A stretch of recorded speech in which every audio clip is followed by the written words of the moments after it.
trigonometry and problem solving with two right triangles. We're going to think about an example of a historic lighthouse in Cape Spear, Newfoundland, that stands on a cliff on the easternmost point of the North American continent. The lighthouse operated from 1836 to 1955. From a point 155 meters offshore, the angle of elevation of the foot of the lighthouse is 26 degrees, and the angle of elevation to the top of the lighthouse is 29 degrees, as is shown in the diagram. So we need to realize what the parts of the diagram actually represent. Before that, we need to make sure we understand the information we're given.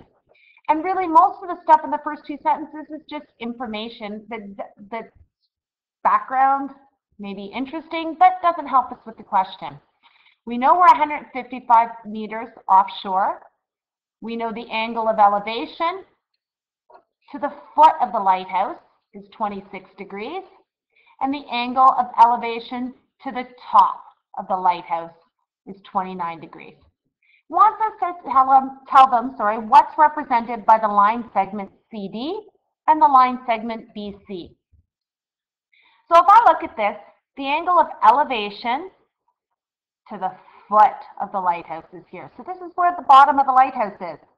And then it asks me for the angle of elevation to the top of the lighthouse. Well, that would be this angle right here. Oops, I don't have my color that I want. I didn't change my color. Well, sorry guys. Let's try one more time. Oh, there we go. That's the top of the lighthouse right there. So if I look here, CD is in fact the height of my lighthouse. So what is BC? Where is the lighthouse? Oh, the lighthouse is sitting on the top of a cliff. So that's going to be the height of a cliff. Okay.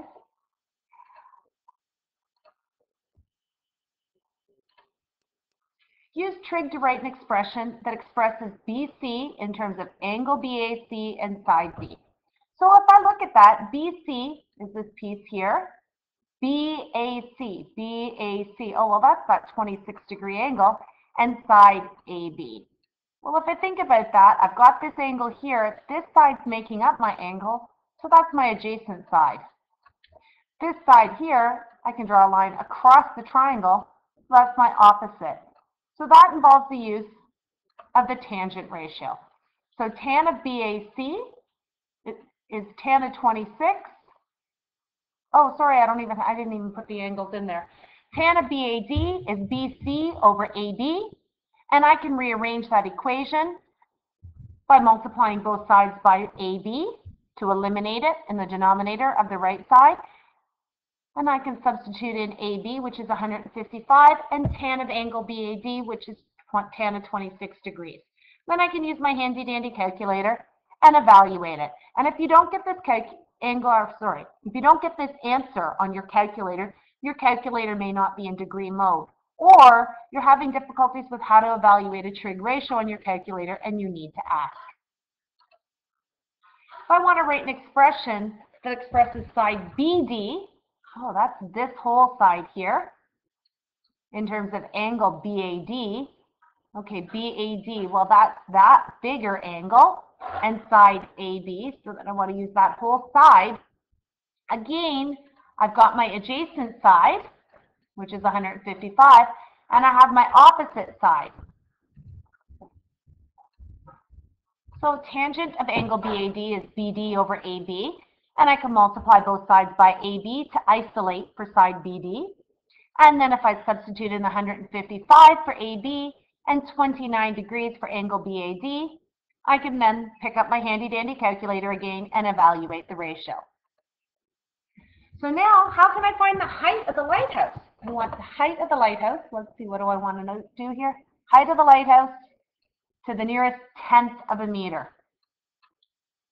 Well, that should be pretty easy because I know now the height of the lighthouse and the cliff, and I know the height of the cliff, so I can just subtract them. So I've got BD, subtract BC, and if I pull those values from the previous screens, you'll notice that I didn't take the rounded values. I kept the exact values so that I will get an exact answer or a better estimation, because sometimes when we round, we lose a lot of accuracy. Sometimes not so much, and we might be off by 1/10 of a meter, but sometimes we could be off by more. And it asks you to round to the nearest tenth. So we're going to the tenths column. We look at the number to the right, and it's a 1. So we just leave it as 10.3, and we write a nice sentence answer. And notice that I have put the word approximately in the answer because we didn't find an exact value. We need to have that in there, the same as we've got the dots above the equal sign to indicate that we rounded the answer.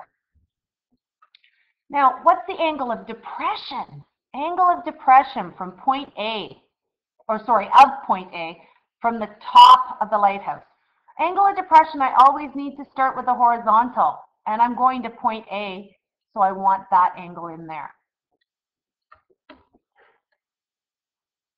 And if I think about it, it created a Z pattern, and I knew this big angle here was 29 degrees, so the angle of depression is also going to be 29 degrees.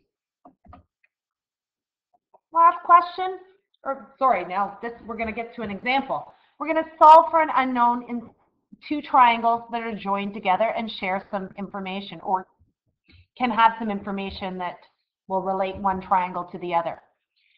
All angles must be stated to the nearest degree, side lengths to the nearest tenth of a meter. So we're solving, means find all for the unknowns. So we don't have to find everything that's missing, just what they're telling us to solve for. So if I look here, I've got an X, and I've got a Y, and a T that I'm looking for. Angles are going to the nearest degree, side lengths to the nearest tenth. Okay, so we're solving for unknowns. We need degrees and tenths. Perfect. So if I think about this, I don't know more than one angle in either of the triangles. So I can't use my angle sum of a triangle theorem. If I look at the triangle on the left, I need to solve for angle X. I know an opposite side and an adjacent side.